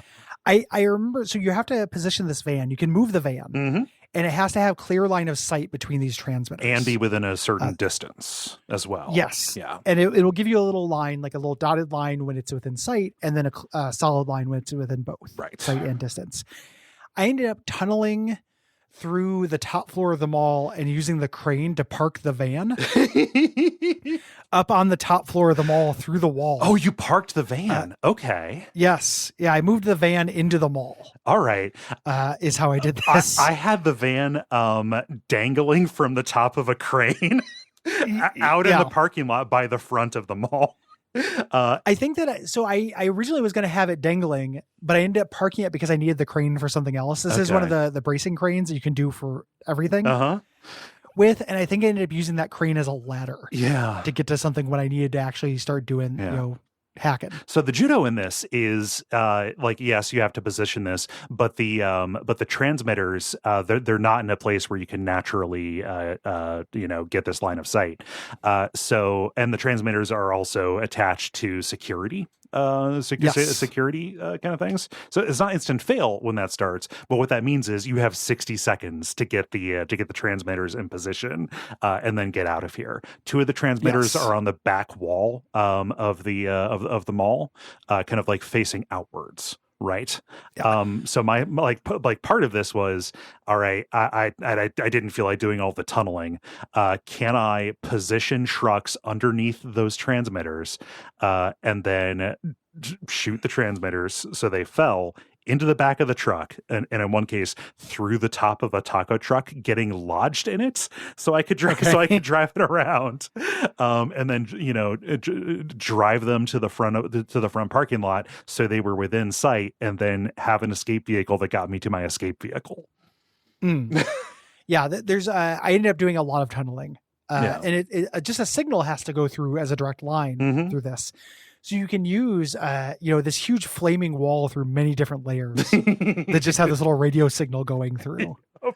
It's just ludicrous. Like, again, just the amount of wanton destruction is beautiful. It is so good. But yeah, really, really good. but just like, getting the truck in just the right spot, so that when I shot it and when the transmitter fell, it would land in the back, and then clearing the path to like drive them around the building. to get where it needed to be. Yeah. I don't know. It was a lot of saving and reloading, but it was incredibly satisfying to get there. Yeah. In addition to like moving a trailer that had a radio tower on top of it, with the crane to get it in position. Yeah. Real tricky. Yeah. Once you get through this, the TV is playing a story about how the mall was vandalized, but nothing was stolen. Everything is on sale because the mall needed to close for renovations because you fucked it up. Yep. And a little commercial for the grand opening of Racing Wonderland. Wonderland, please. Wonderland. Yeah, thank you.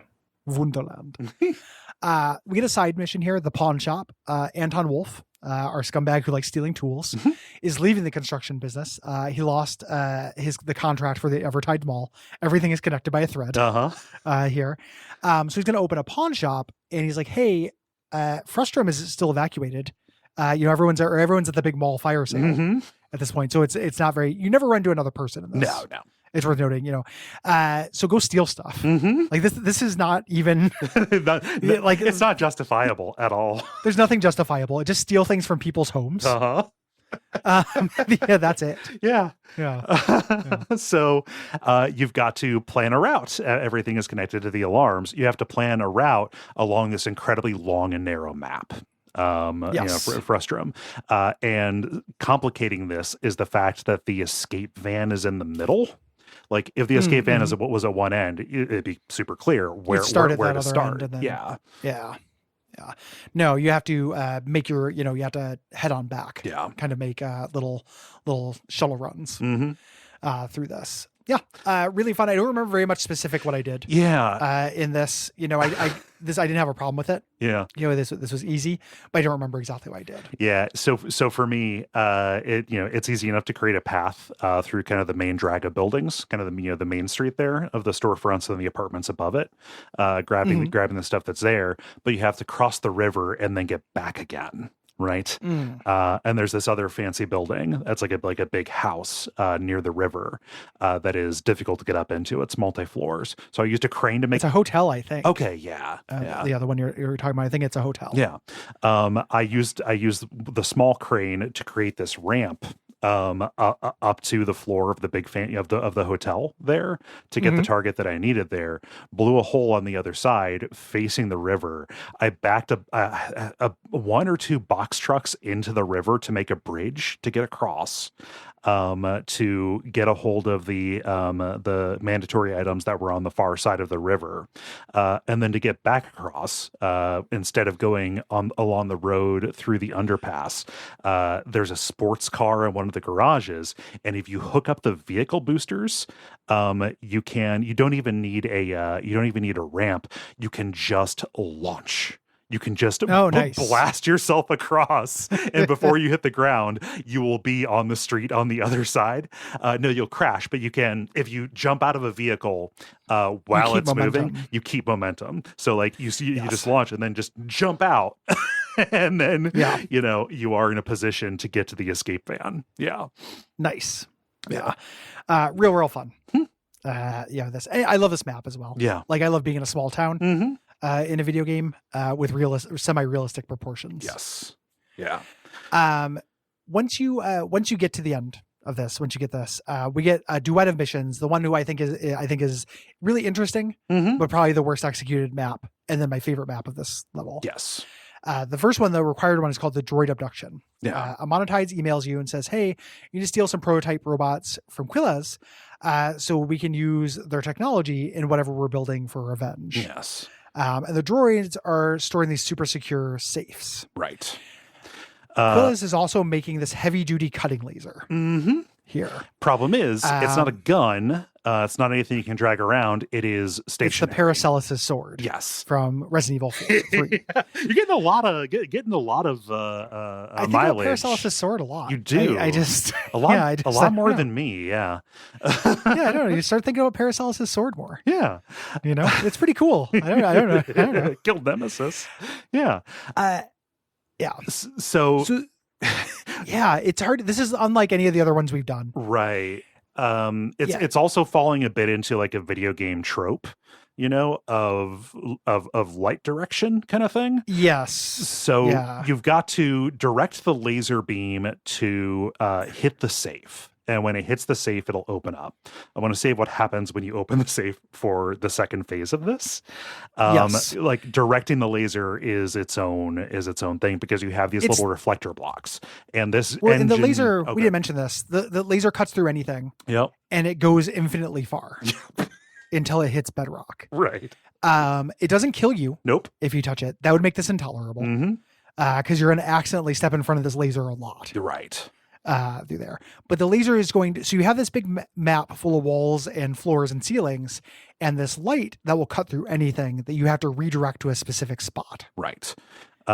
You have little wedges that will act as reflector blocks, and then you have these director blocks where no matter how the light enters it, it will always go out the side with the red dot. And this is very fussy. You are making adjustments, and you are also trying not to destroy parts of the geometry that you need. A lot of accidentally falling through floors on my side because I didn't realize that I had destroyed it. And you're thinking probably like, oh, you just pick these up and point them in the right direction. The engine doesn't work that way. No. In most video games where you can pick something up, you can then rotate it. You cannot do that in this. No. And everything being a voxel means that we don't have things snapping to a grid. Right. In this. So if something lands and it's just tilted a little bit, it's an analog game. Yeah. That laser is now at an analog angle. It doesn't have to stick to right angles or anything. So it will go down, at a 15-degree angle or what have you. Yeah. And you have to deal with that. And you have to, since the safes are on the bottom floor and the laser's on the top floor, you have to start manipulating that. You need the laser to go down as well. Right. Which is not intuitive. These wedge blocks that refract it do not point down easily because it's a triangle. You're trying to rest the triangle on an acute edge. You have to use those redirection blocks, and all those things are semi-limited. Yeah. You can find more than enough, but they're not all in the same place. Yeah. For this, I ended up making all kinds of silly contraptions to try to make things, make something balance exactly the right way. For this. And the thing that's frustrating about this mission to me, as much as I love the ending of it and I love the idea of it, is just having a little, if you hit E and Q while you're holding a thing up, having it rotate in your hands seems really easy to me. Yeah. Does not seem like a hard thing to do. Yeah, I have no idea how hard it would actually be, but if they're requiring this precision of you, I need something a little bit better than throw this thing in the air and then hope that I catch it at the right angle. Yeah. Yeah, or trying to move your whole body, with it. And when you're doing that, you're sending out ridiculous swaths of destruction. Moving your body to try to re-angle this. And again, some of that stuff you might need. Yeah. This is, I think, the biggest gamble that they take, and it's also the one that pays off the least, but yes, I don't know. It's hard to be too mad at it. I'm not mad at it. Like once I got it. Yeah. And the end makes the payoff good enough. And it's worth saying this has bigger swings and they're not all winners. Even the losers are still fun. Yeah. Yeah. Like I don't hate this mission. I just got frustrated with the controls, and it's noteworthy. This is the first time I got frustrated with the controls in a way that in a video game, there should be an easy way to do this. And there's not, It did not feel like a meaningful friction. Right. That I could not rotate an object in my hands. Made me too aware of the box, I guess. Yes, exactly. Yeah. Like those moments in video games where like I can't do anything better than any video game protagonist. Nope. But when you can, like when you notice like, oh, I could do this in real life better than this guy is doing this. Yeah. And this guy like jet boost cars over rivers and then takes flying jumps to land in the driver's seat of a getaway vehicle. You're playing Brock Sampson basically. And if I can do anything better than this guy, that's a problem. Right. With my shitty body and stupid brain. And that's what I ran into with this. Yeah. The payoff is totally worth it. So you think eventually you get there. It was absolute Keystone Cops. There's no is horrible laser positioning. Yeah. Total mess, total nonsense. And you think like everything else that you've stolen, these robots, they're going to be dormant. Right. Like I'm just saying, I'm going to grab them, I'm going to pick them up and take them to the boat or whatever. No, not the case. The laser touches the safe. The door swings open and out comes a robot that you have to lure back to the boat. Yes. It's going to chase you through there, and you have to make it chase you while dodging it. So all this prep that you've been doing to get the laser where it needs to go, that's only one half of the story. Now, because I did no planning the first time that I saw this, like how do I navigate this thing? Taking advantage of its AI while not also dying to get it to this kind of weird and awkward part of the map. Yes. Yeah. And the required thing is just getting one robot, which is what I did. Yeah. I have no idea how you get 4 because once you get unlock the first one, you have a robot on your tail. Yeah. It doesn't start it doesn't start a timer. So like you catch one and then you reset directing the laser to open the next one, then you do it over and over that again. Makes sense. Yeah, that makes sense. Mm-hmm. So you get them back to the boat. Back at HQ, there's a news broadcast of a teenager who was found unconscious in Frustrum, surrounded by a bunch of empty blue Tide cans. And people are starting to protest to get this poison energy drink. The tide is turning. The blue tide is blue turning. But then you get the best mission of the game, I think. You get this email from Lawrence Lee Jr. He was our primary mission giver in the first game. He's locked up at Lock Hill State Penitentiary. And it's this nonsense thing, but if you, as an acrostic, the first letter of each word spells out demolish Wonderland, big reward. And you get to go to another place I love in a video game. I love being in a mall, and I love being in a theme park. Yeah. And the cool thing about this is it is a retrofitted space that you know very well. If you play the first one, this is the map you spend the most amount of time on. Yep. It is a really, really a space you know really intimately well, and you get to see it transformed into an amusement park. Yeah. An amusement park that is just full of all these tacky car themed rides. Yeah. Yes.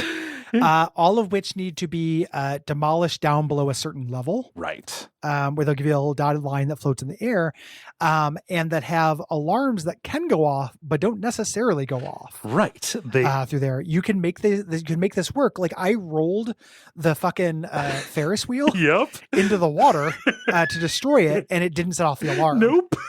And I was like, yes, I've always wanted to, in superhero things and stuff, a Ferris wheel always comes loose and starts rolling down. You get to do that.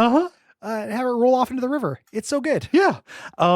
So the thing that will make the alarm go off is if these neon lights are broken, and the different rides all have different neon lights. Some of them moving.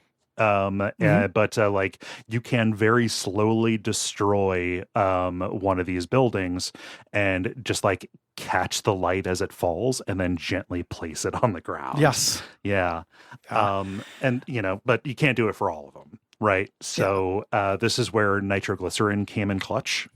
Oh yeah, absolutely. Yeah. This is like nitroglycerin's time to shine. Yeah. Like setting up a nitroglycerin charge across the map so I can snipe it on my way out.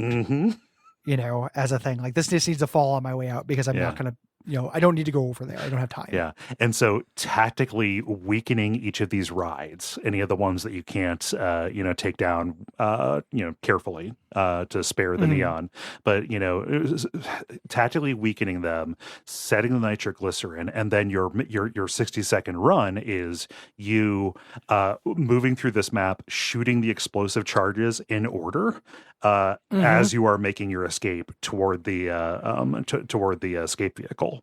It is one of the most badass things. It's really fun. I had heavily invested in nitroglycerin by this point. So the small squat building that is to your left when you enter the park. Yes. That you have to bring down, but it's a total tuna can. Yeah. Like it's low to the ground. I had placed my extra nitroglycerin at like different intervals around the wall to shoot it on my way out instead of chain. That just meant the whole thing go down below the line on my way out. Beautiful. Yeah. I had used most of my nitroglycerin charges and I didn't have enough to do that kind of chain. So what I instead had to do was destroy the entire back of the building. And then set the 2 nitroglycerin charges on the front wall where the neon charges are, or where the neon lights are, so that you could just all you had to do was take down the front wall in order to satisfy that requirement. Yeah, really cool level. Yeah, real fun to go around to and just check out a shitty amusement park. It has a whole hotel. Yep. You had set up a whole hotel section, which there's no objectives over there. Nope. There's just all these little houses you can check out if you want to. Yeah. I believe this is one of the maps. Most of the maps have challenge versions, which are hard to talk about. But they're challenges that are either like the chopper escape challenges where you're trying to get around without being killed while taking stuff. There are destruction challenges where you get stars depending on how many voxels you destroy, and they load the maps up with all kinds of fun shit. To do that, you have 60 seconds to cause most destruction. But then there are heist challenges where it's just like, here's the map. Here are all these objectives. All of them are optional. Your score is based on how many you get.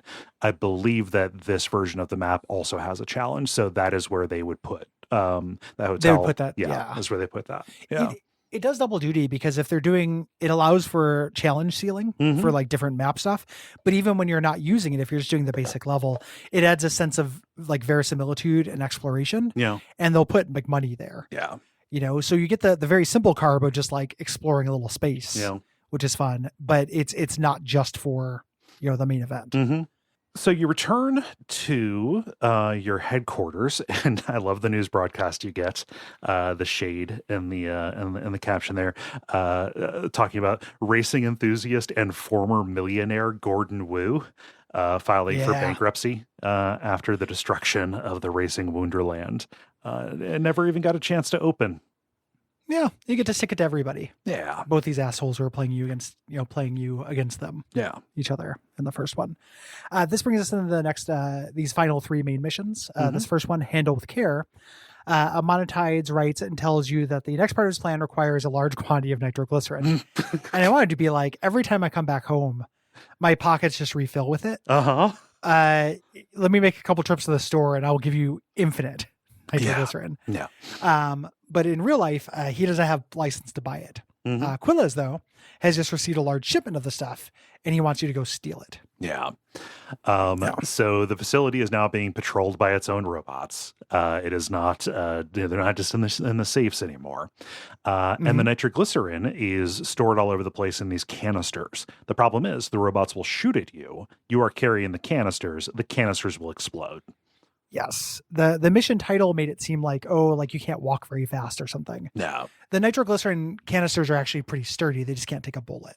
They can't take a bullet, and they can't drop too far too fast. Yes. Yeah. They can drop a little bit, though.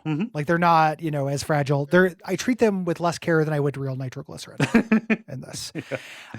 So this is a test of fighting robots, basically. You want to disable the robots. Another disappointment I have in this game, that I love, is I thought I'd be really clever because that laser is still here. And I'm like, if I reposition that laser and lead the robots into it, that should kill the robots. Yep. It cuts through anything. It doesn't. No. It just bounces off the robots. I find that to be a big bummer. Yeah. When it took it took more work than it took to actually kill the robots to do that. Yeah. I wanted to be rewarded for it. In real life, though, this is where you use your rocket launcher to make them go dormant for a second, throw them into the water. You can also do things like effectively get rid of them. If they're on a wooden floor, you can smash the floor beneath them and they fall down onto a floor below you, and then you can block a stairway. Yep. With debris so they can't get back up, things like that. You can basically Amontillado them as well. Yeah, no, I just decided they belong to Poseidon now. Yeah.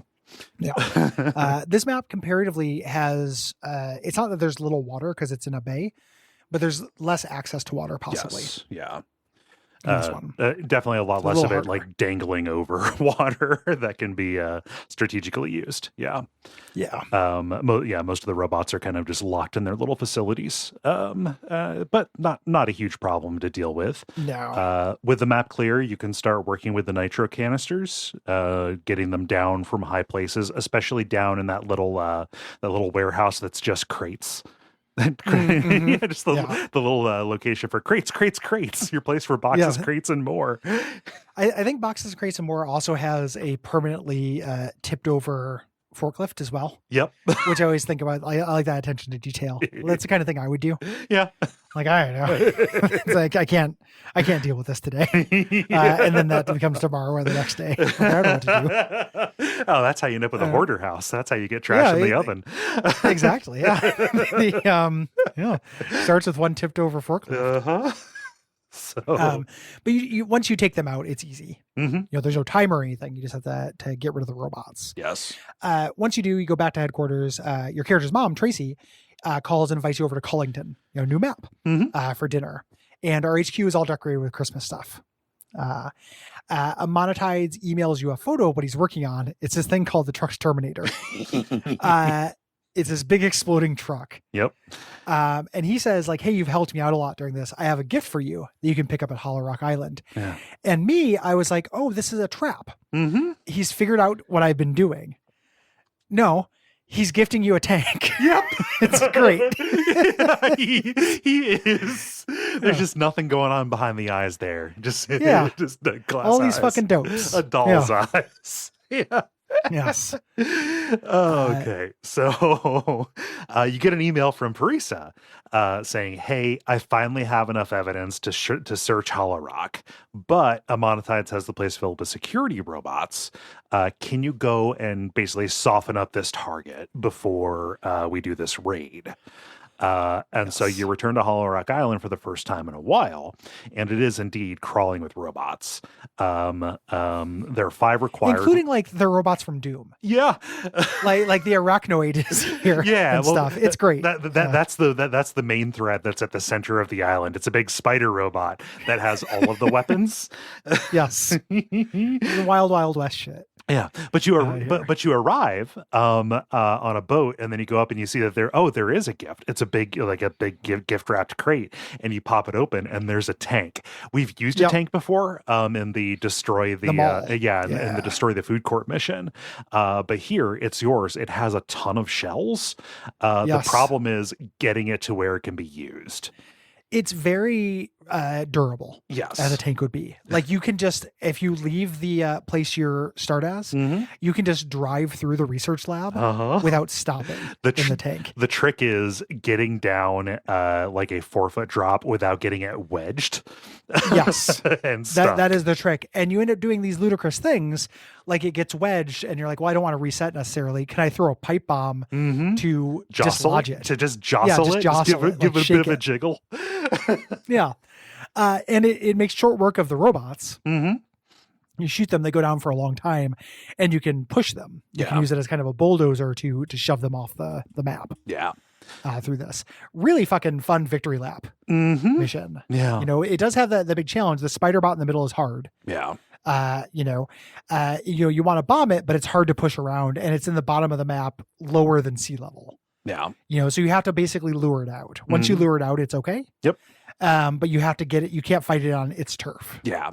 At far range, it has rockets. At medium range, it'll use machine guns.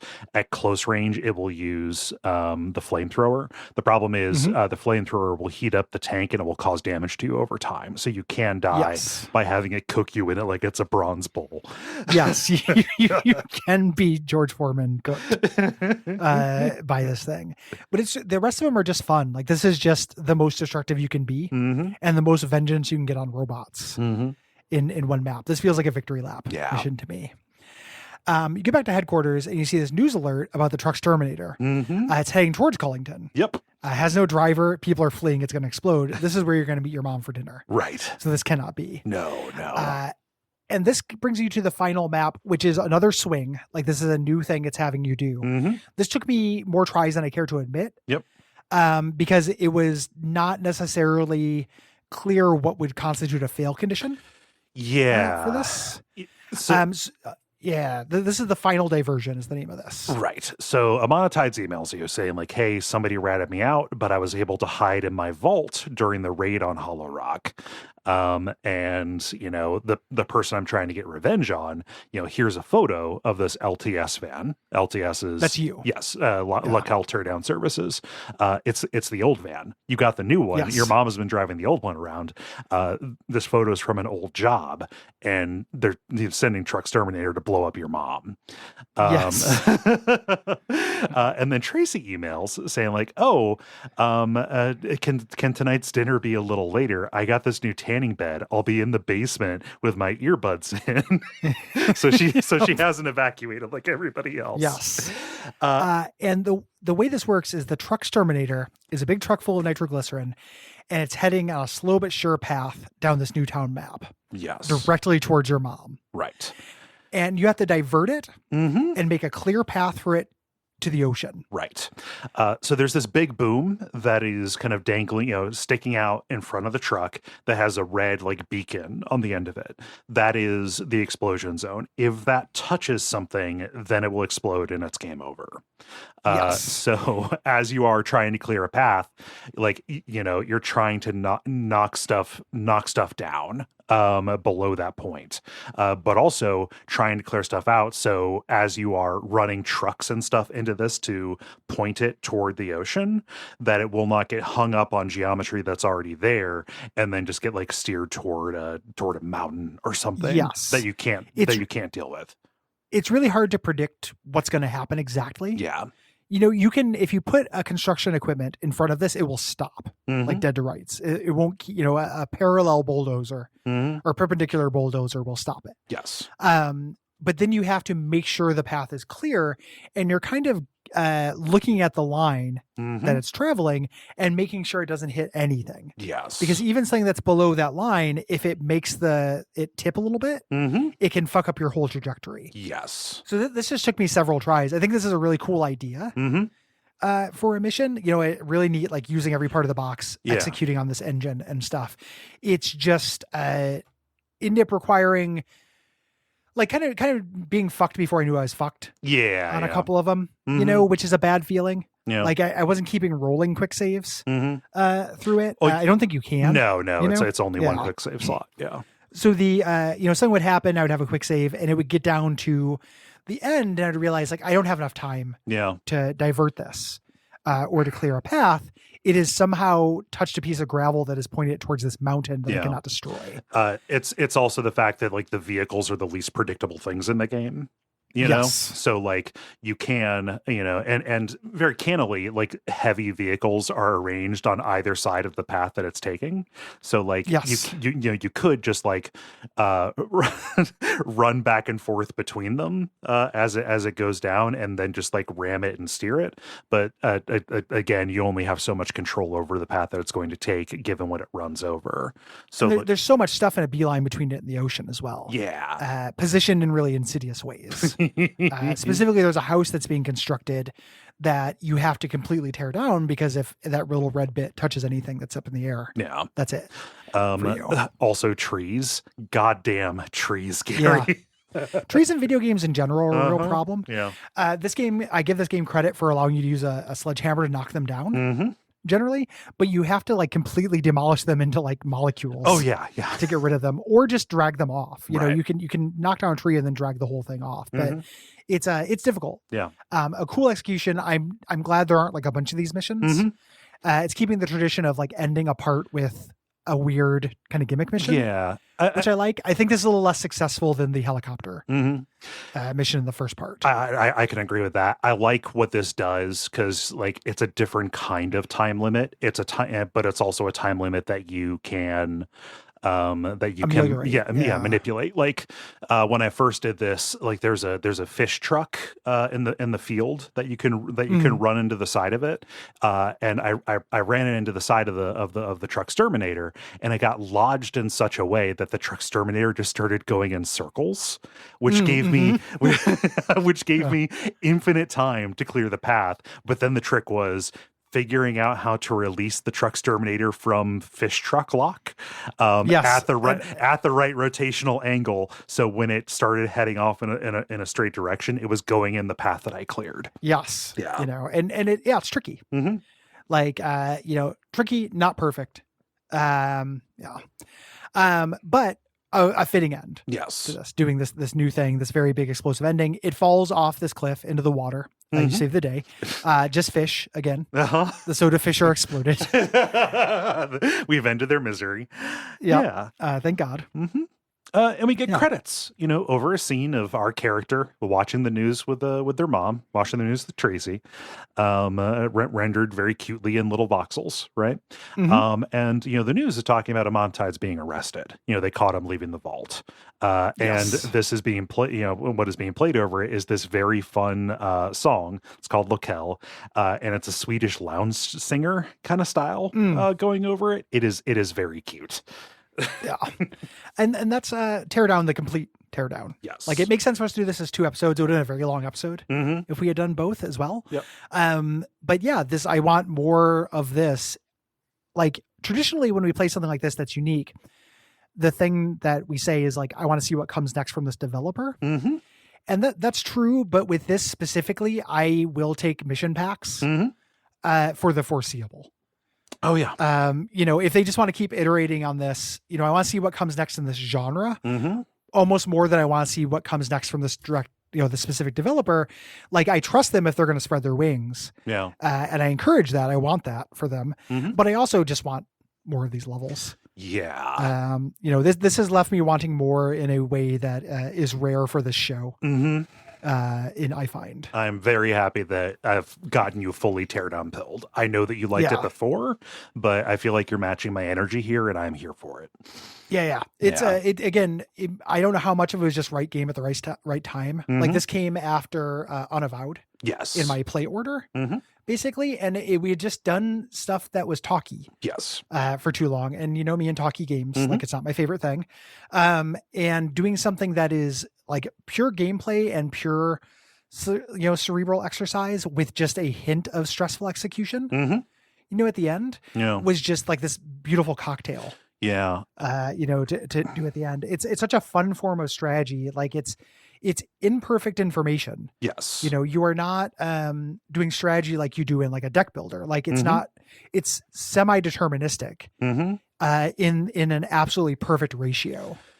And it's something that, like, this is a very pure expression of something that, again, to bring this back to Heat Signature, a game that I think about, along with this, but this is a much purer expression of it, where it's just like a game that encourages very meticulous planning, right? Setting up conditions to be to be like you need them to be, but then you have the chaos of execution there, and you find this in bits in a whole bunch of games. One of the reasons I love Hitman, right? Yes. I think you see that there, and it is something that I run into quite a bit in encounters in Baldur's Gate 3 as well. Yes. Just like Teardown very specifically crystallized for me, like, this thing that I did not know that I valued so much in games, and I'm spotting it in smaller doses in all of these other places. So, like, Teardown has made me think about games differently. Yeah. It's that planning piece. A lot of games do it to a degree, to your point. It's a thing that I really love about Baldur's Gate as well. Yes. It's just a different execution, a different fantasy for it. And it's different than just, not to be confused with like prep, like Witcher 1 style elixir prep. Yeah.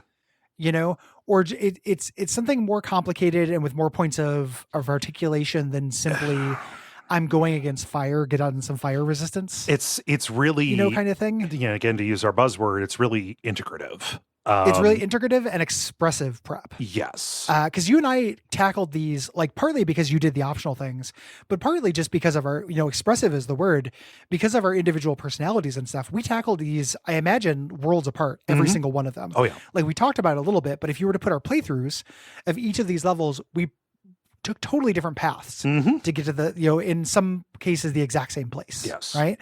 Every time, that was an expression of how you want, like of like a freedom to it. There's no rails feeling to this. And even something like Baldur's Gate 3, which is, my best game, I think, has come out in a long time. There is still an element of rails to it. It still has this kind of constrained system. Yeah. I can approach a fight in a lot of different ways and a situation in a lot of different ways, but not as many as this. It's not as like expressive as of who I am, like this idea that I could be like, well, fuck this. I would rather just like go through, this thing, and the game saying yes to that in ways that games don't often say yes. It is the finest thing I think a game can do. Oh yeah. I love strategy. I love using my noggin, and I love games saying yes. Yeah. I say somewhat jokingly a lot of it, pretty frequently, this is video games to me. Teardown is video games to me. Yeah. Yep. It is a great example of, it's not my favorite game of all time. Right. Like it's hard for me to think of, last week on the Dispatch, we talked about perfect games, and we talked about, can a game be perfect while, or be like a favorite, like how good can something be if it omits or occludes like an entire aspect of the rich panoply of what a video game can do, and you end up with something like Teardown, which I think like the narrative for this is very cute. Yep. And super serviceable, but I'm not going to bat for it. Right. There's not like thematic shit to chew on in this unless you're the most, intolerable writer that's ever existed. Like, you can probably pitch to paste and get the themes of Teardown written, but it's not a holistic, it's not like Disco Elysium, right? Like it's not touching my heart. Yeah.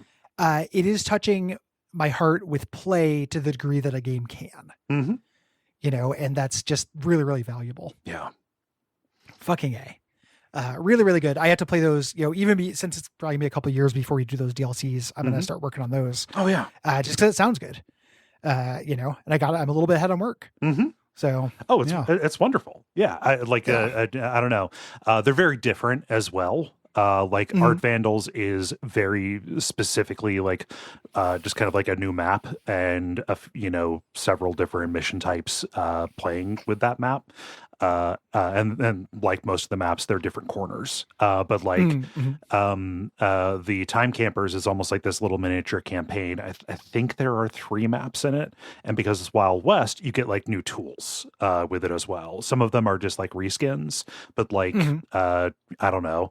I don't want to spoil anything. So yeah, no, I appreciate that. Like even just a new map, like the in terms of just spaces. This developer is really good at making these locations really interesting. Yeah. So just a new map is good, and this is, I haven't even fucked with mods, right? Like I was looking through mods and stuff, and there are campaigns, there are different genre settings.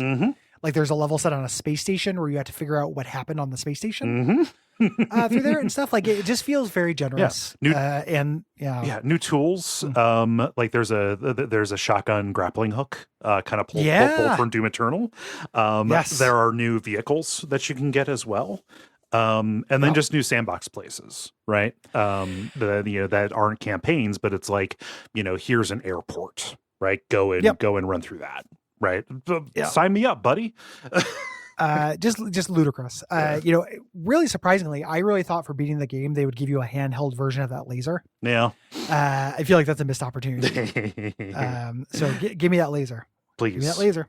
That's going to be it for this episode. Thanks everybody for listening. If you have thoughts about Teardown or any of this month's games, please write in by the 15th. Please. At duckfeed.tv/contact. If you can.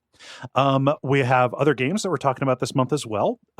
So we have The Room, talking about the first entry in particular, but the series in general, the kind of room escape puzzle games that came out originally for iOS, but have very good Steam versions, actually. Yeah.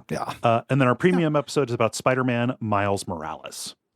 Yes, the bite-size Spider-Man. Yes. There are 2 Spider-Man, and one of them is smaller. We're doing the smaller of the two Spider-Mans. Why doesn't this bigger Spider-Man just eat the smaller Spider-Man? Well, somebody needs to play Spider-Man too. Okay. We can finally get to see Peter Parker devour Miles Morales. One big bite, just, like a boa constrictor. Yeah, methodic, like dead-eyed and methodically. Yeah, he piece by piece. If you are not demographically identical to us and you have a project you would like us to shout out, please send me an email with your pronouns, contact information, the website of the project, and hopefully like a paragraph pitch, just to give me an idea at Gary@Duckfeed.tv. We'd be happy to shout it out.